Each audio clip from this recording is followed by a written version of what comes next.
重装重工装备有限公司设计并制造的一款特厚超宽高强钢绞平机，在我市进行首次试机。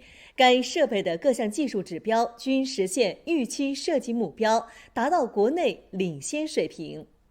试机现场，绞平机通过对一块厚40毫米、直径3200毫米的圆形复合钢板进行反复挤压，实现完美绞平，并且达到相应规范要求的平整精度。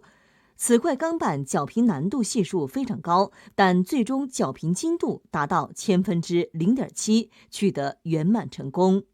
这台设备是在我们国内应该是属于是领先水平。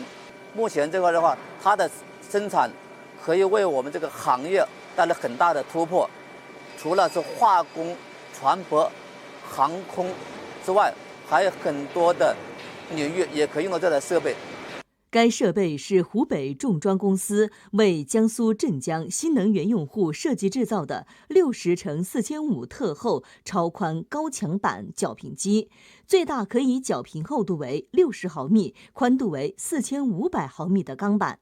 这台绞平机是超大型的，有我们很多发明专利。第一个就是它的这个分滚出动，然后再就是边滚可调、框架式结构等等很多优势。在国内乃至国际上也属于这个领先的这个绞板产品。据了解，湖北重装重工装备有限公司是原一机部定点生产绞平机等重型锻压整形设备的创新科技型公司。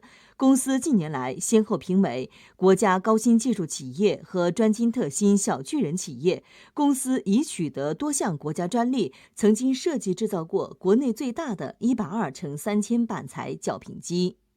我们厂历来很注重这个发明专利。从建厂到现在，一共有200多项这个发明专利。你像转板机有3家，绞平机有2家，都是在业内的话是属于最大型的转板机和削平机。